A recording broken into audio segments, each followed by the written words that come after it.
Stellar Transformations, episode 243. Untuk melihat video selengkapnya, sahabat bisa kunjungi playlist yang telah disediakan. Yuk mari, kita berimajinasi bersama dan masuk ke alur ceritanya.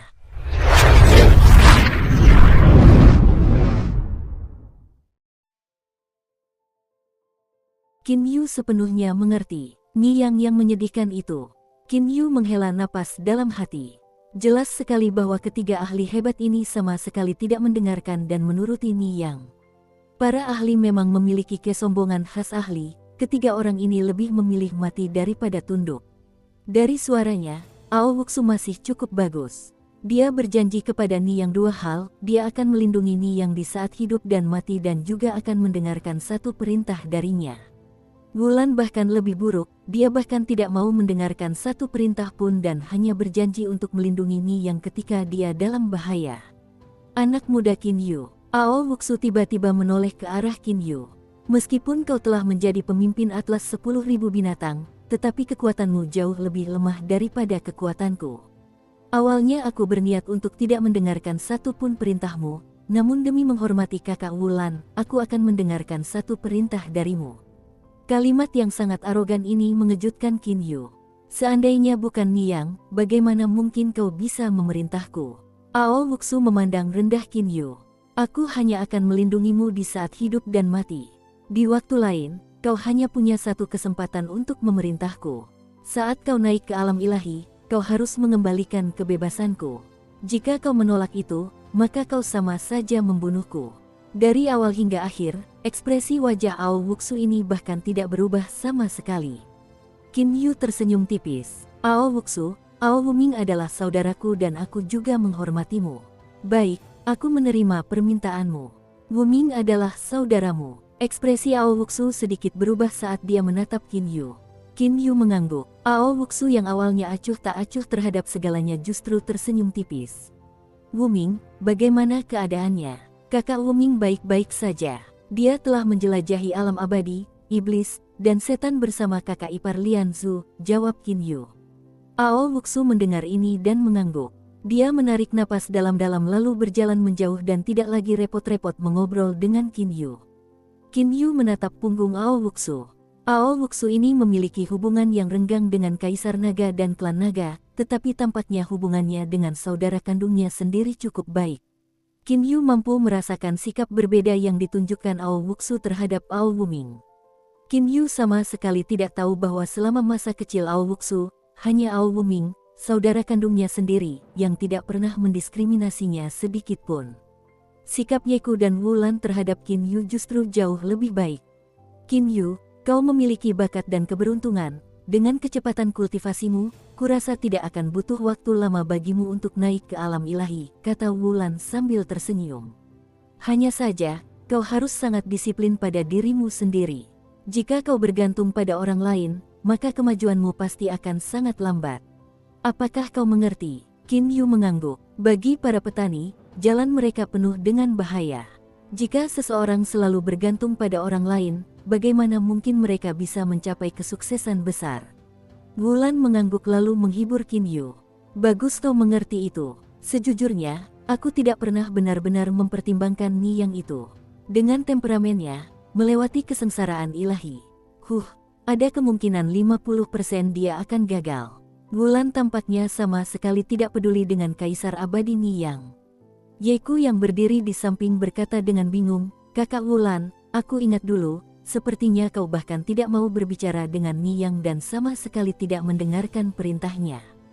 Baru ketika Niyang sekarat dan meminta bantuanmu, kau akhirnya membantunya. Mengapa kau begitu baik kepada pemuda Qin Yu ini?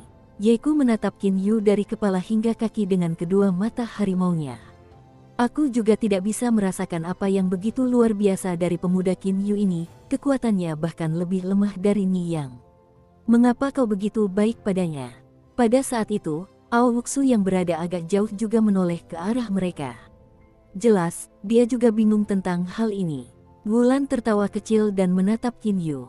Itu karena aku percaya pada Qin Yu. Lebih tepatnya, aku percaya pada Paman Lan itu.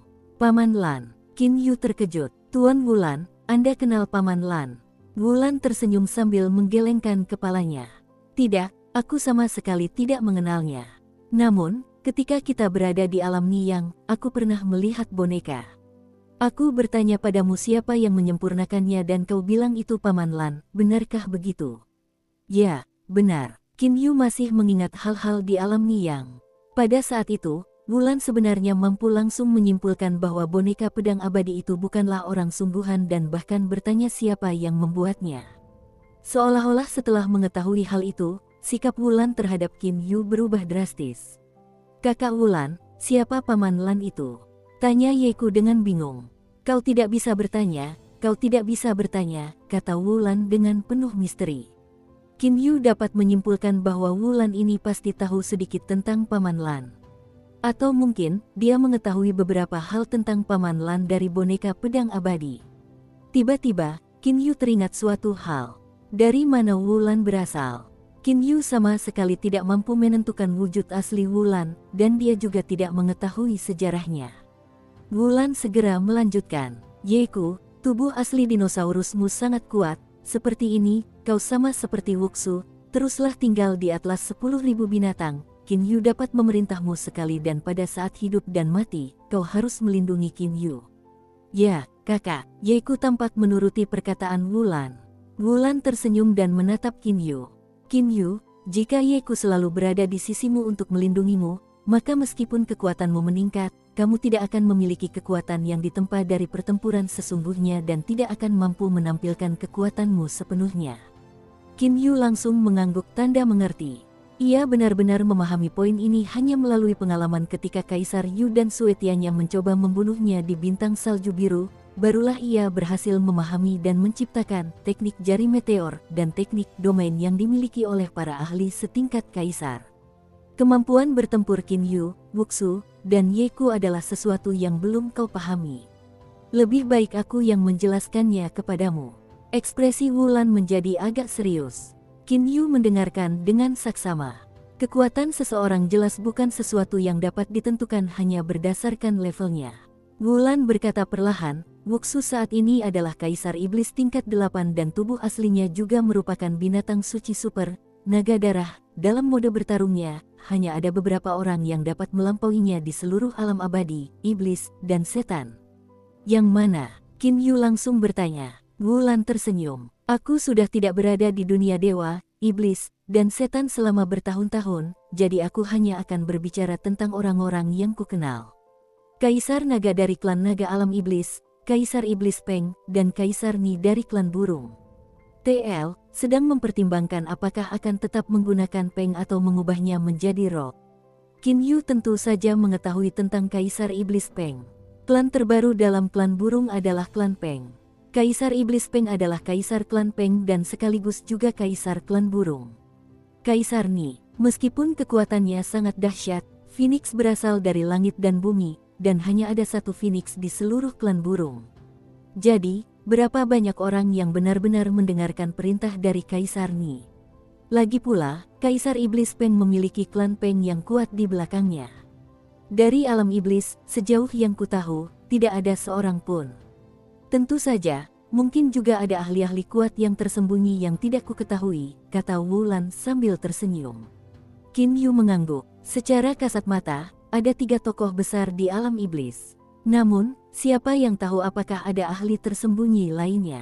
Adapun alam abadi, kekuatan kaisar tersembunyi seharusnya berada di level yang sama dengan Wuxu. Adapun mereka yang lebih kuat dari Wuxu, hanya ada satu orang yang kukenal dari alam abadi, Kaisar Xian. Kata Wulan dengan keyakinan mutlak.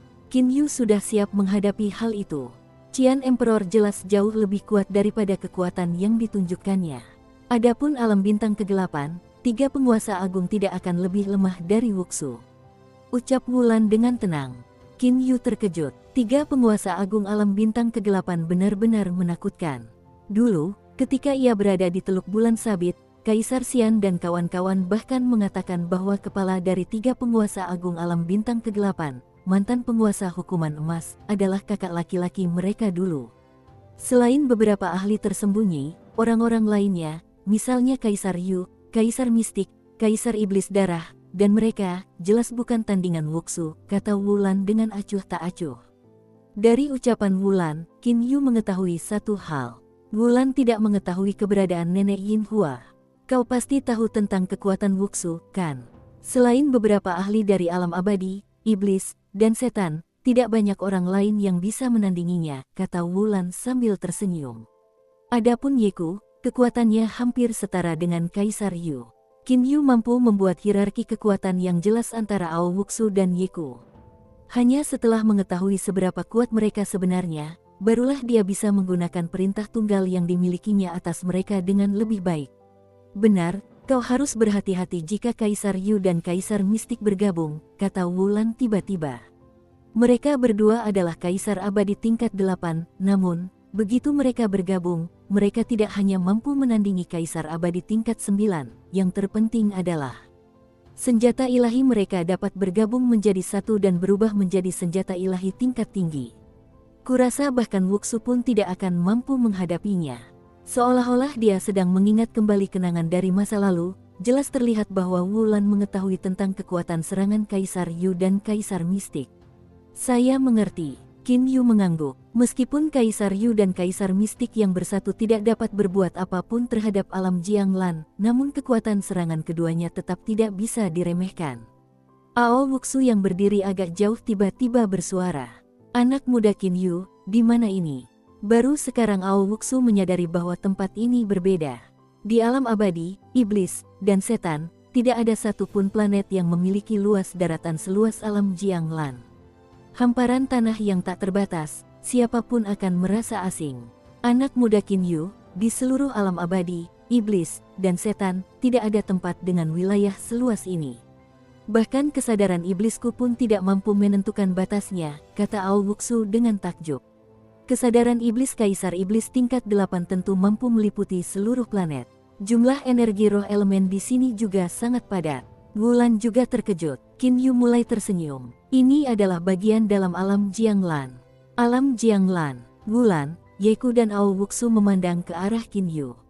Qin Yu mengangguk, karena ketiga orang ini juga terikat oleh atlas 10.000 binatang. Qin Yu memutuskan untuk memberi tahu mereka. Alam Jianglan adalah artefak ilahi yang disempurnakan Paman Lan. Ada ruang yang sangat besar di dalam artefak ini. Artefak ilahi spasial. Wulan dipenuhi dengan keheranan. Artefak ilahi spasial, mengapa aku belum pernah mendengarnya sebelumnya? Baik Yeku maupun Wuxu menjadi bingung. Dan ini juga disempurnakan oleh Paman Lan itu. Wulan langsung bertanya. Qin Yu mengangguk. Wulan menarik napas dalam-dalam seolah menenangkan diri dari keterkejutannya. Kemudian dia menatap Qin Yu dengan tatapan yang dalam. Qin Yu, Paman Lan ini benar-benar peduli padamu.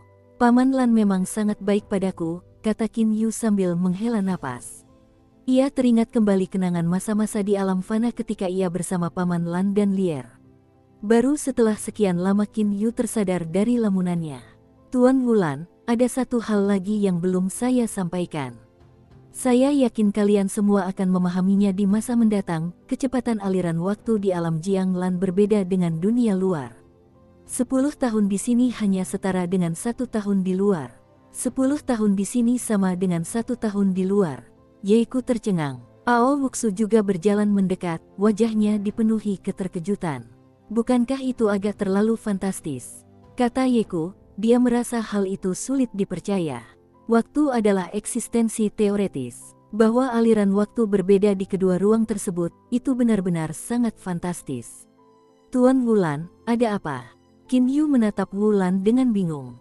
Saat ini, mata Wulan dipenuhi keter-Zen Jing'an, wajahnya juga sedikit pucat. Ia tampak seperti baru saja melihat hantu. Tuan Wulan, ucap Qin Yu sekali lagi. Kakak Wulan, ada apa? Yeku dan Ao Wuxu juga menoleh ke arah Wulan. Barulah setelah mereka bertiga memanggilnya beberapa kali lagi, Wulan kembali sadar. Wulan menarik napas beberapa kali dan membiarkan ekspresinya sedikit lebih tenang. Namun, masih ada sedikit keheranan di matanya. Qin Yu, apakah kau mengatakan yang sebenarnya bahwa aliran waktu di alam Jianglan berbeda dari di luar? Benar sekali, Qin Yu mengangguk. Wulan menarik napas dalam-dalam, lalu sekali lagi menatap Qin Yu dengan saksama. Kemudian ia terengah-engah kagum dan berkata, Qin Yu, Aku juga berjanji padamu bahwa di saat hidup dan mati, aku akan melindungi hidupmu. Selain itu, kau akan memiliki satu kesempatan untuk memerintahku. Oh, Qin Yu tersenyum sambil mengangguk. Wulan bahkan tidak memberi Ni Yang kesempatan untuk memerintahnya. Karena ia memberi Qin Yu kesempatan, Qin Yu sudah sangat puas. Kakak Wulan, Yeku dan Ao Wuxu sama-sama memandang Wulan dengan heran. Wulan terus tersenyum sambil menatap Qin Yu. Qin Yu, ketika kau mencapai alam ilahi, aku tidak peduli apakah kau akan mengembalikan kebebasanku atau tidak, kau bisa melakukan apapun yang kau inginkan. Yeku dan Ao Wuxu semakin terkejut. Wulan ternyata tidak meminta kebebasan ketika mereka mencapai alam ilahi. Dari sudut pandang Yeku dan Ao Wuxu, mereka sama sekali tidak dapat memahami hal ini. Wulan tidak repot-repot menjelaskan, dia hanya tersenyum. Qin Yu mengangguk, karena orang lain begitu baik padanya, dia pun tidak boleh berlebihan. Qin Yu telah memutuskan dalam hatinya bahwa jika dia mampu mencapai alam ilahi, dia pasti akan mengembalikan kebebasannya kepada Wulan. Qin Yu, ketika kau meninggalkan alam Jianglan, kuharap kau mengizinkan kami untuk melanjutkan latihan di alam Jianglan. Kami bisa menghemat waktu 10 kali lipat jika berlatih di sini, kata Ao Wuxu tiba-tiba. Qin Yu tersenyum dan malah bertanya, bisakah ini dianggap sebagai permintaan bantuan darimu? Ao Wuxu mengangguk dingin dan datar. Ya, aku tentu saja tidak akan meminta bantuan cuma-cuma. Jika kau mengizinkanku berlatih di alam Jianglan, aku akan memberimu kesempatan lain untuk memerintahku. Dengan cara ini, Qin Yu akan mendapatkan 2 kesempatan untuk memerintah Ao Wuxu. Karena itu, dia tentu saja bersedia. Ao Wuxu, aku akan memanfaatkan kesempatan pertama sekarang juga, kata Qin Yu. Qin Yu, sebaiknya kau jangan sia-siakan kesempatan ini. Meskipun kau punya 2 kesempatan untuk memerintah Ao Wuxu, tetapi jika kau ingin Ao Wuxu meminta bantuanmu lagi di masa depan, itu hampir mustahil, Wulan mengingatkan Qin Yu. Qin Yu hanya menggelengkan kepalanya. Aku tahu, Ao Wuxu, yang saat ini berada di luar sini adalah Kaisar Yu dan para bawahannya, sekitar 20 kaisar abadi. Mereka juga memiliki formasi api pemurnian elemen penyegel. Kuharap kau memberinya pelajaran yang mendalam. Para bawahan Kaisar Yu, sekitar 20 kaisar abadi, dan sebuah arai api pemurnian elemen penyegel. Ao Wuxu tersenyum tipis. Akan agak sulit untuk membunuh Kaisar Yu. Namun, untuk memberinya pelajaran, aku akan membuat pelajaran itu sangat mendalam, begitu mendalam sehingga Kaisar Yu tidak akan bisa melupakannya seumur hidupnya. Ao Wuxu menatap Qin Yu. Izinkan aku keluar. Penguasa alam Jianglan adalah Qin Yu, jadi sekuat apapun Ao Wuxu, dia tetap tidak bisa meninggalkannya sendirian. Qin Yu mengangguk. Qin Yu, biar ku ingatkan, kata Ao Wuxu tiba-tiba dengan suara rendah. Kakak Wulan memberimu kesempatan untuk memerintahnya, kecuali jika kau berada di saat yang paling penting, sebaiknya kau jangan menyia-nyiakan kesempatan itu, seru Ao Wuxu pelan. Aku benar-benar tidak mengerti, mengapa kakak Wulan begitu baik padamu. Qin Yu tidak bisa menahan diri untuk tidak terkejut. Cukup sudah, lepaskan aku. Aku akan memberi pelajaran yang setimpal kepada Kaisar Yu dan anak buahnya, kata Ao Wuxu dengan acuh tak acuh. Qin Yu berhenti berpikir berlebihan. Dengan tekad yang kuat, Ao Wuxu menghilang dari alam Jianglan.